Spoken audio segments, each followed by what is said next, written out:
They called him obsessed, a man chasing shadows in the heart of the jungle. But Percy Fawcett believed in something the world couldn't see. A hidden city, deep within the Amazon, brimming with secrets.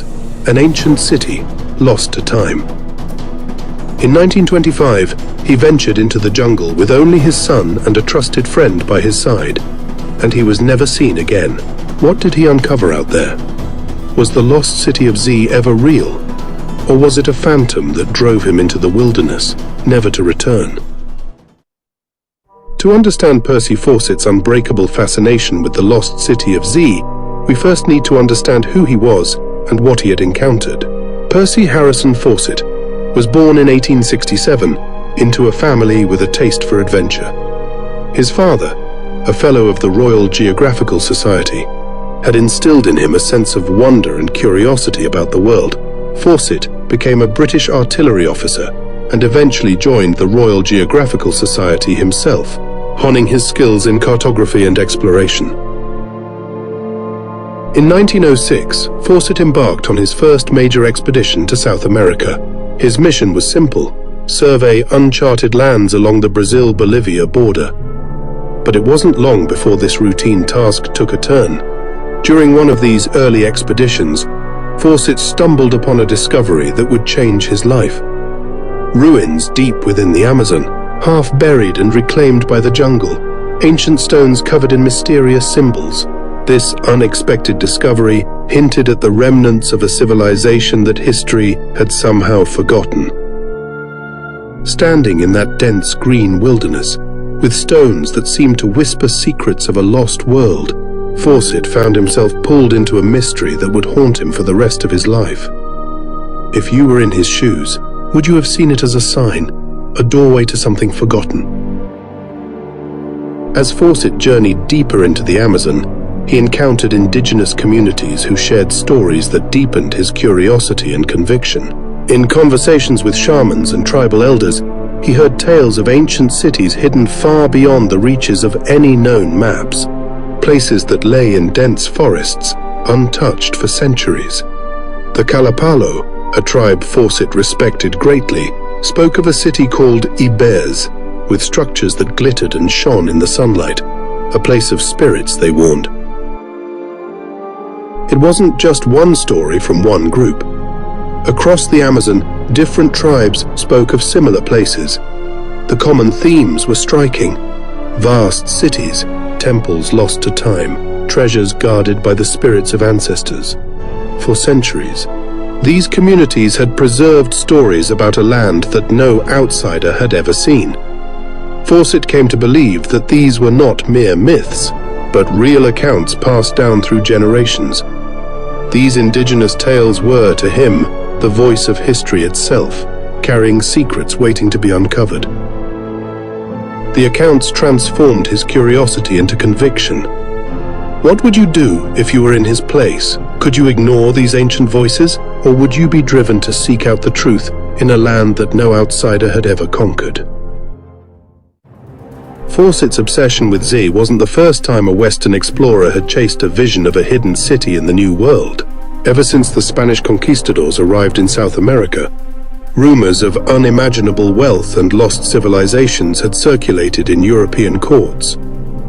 El Dorado, the legendary City of Gold, then sparked a frenzy that sent explorers to their doom, marching into jungles and across mountains in search of treasures that would never materialize.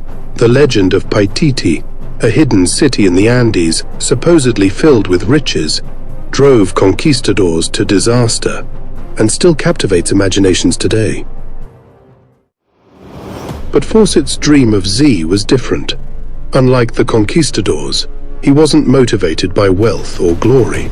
Fawcett believed that Z was an ancient civilization that could challenge everything the West understood about human history.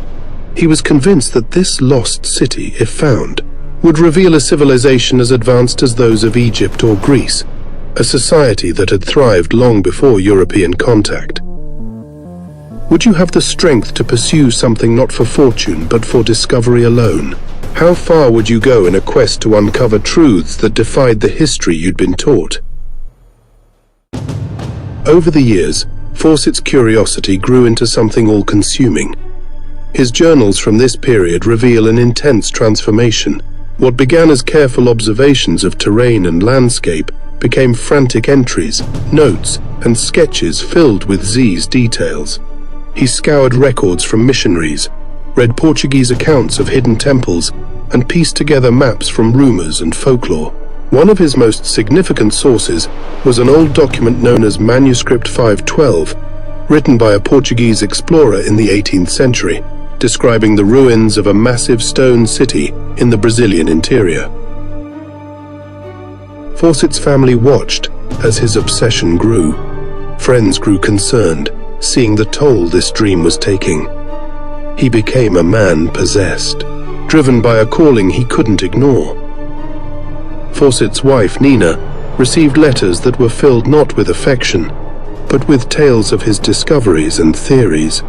His son, Jack, eager to understand his father's mission and perhaps bond with him, volunteered to join him on this final expedition. Imagine what it must have been like, watching Fawcett's passion spiral into fixation. Could you turn away, or would you be willing to risk everything, even your family, in pursuit of a mystery? But the Amazon is a land that demands respect and often a sacrifice. Every expedition brought new dangers, venomous creatures lurking in the shadows, relentless tropical diseases, and the suffocating heat that gnawed at the mind. Fawcett had seen it all, yet he pressed forward. By 1925, he believed that he was closer than ever to finding Z, and he planned what he called his final push. He took only his son Jack and his friend Raleigh Rimmel, hoping a small team would be easier to sustain in the harsh Amazon. Together they marched into the jungle, equipped with supplies, their knowledge of the land, and Fawcett's unwavering belief in Z. But after their last message from Dead Horse Camp, a site where he had once lost a horse on a previous expedition, they vanished without a trace. Search parties were sent after them, but not a single shred of evidence revealed what happened. The Amazon had taken them, leaving only a mystery that endures to this day. What must Fawcett have felt as he took those last steps into the unknown? Determination? Hope? Or did he, at some level, feel the pull of danger? What would you have done, knowing it could be your last journey? Fawcett's final message, dated May 29, 1925, came from Dead Horse Camp. "We expect to be crossing this region in a few days," he wrote to his wife, Nina. "You need have no fear of any failure." After that, nothing. The jungle kept its secrets. No bodies, no wreckage, no trace of supplies was ever found. Rumors and theories swirled. Some claimed hostile tribes had killed them. Others suggested Fawcett chose to live among the indigenous people. A few even believed he found Z and had decided to remain there.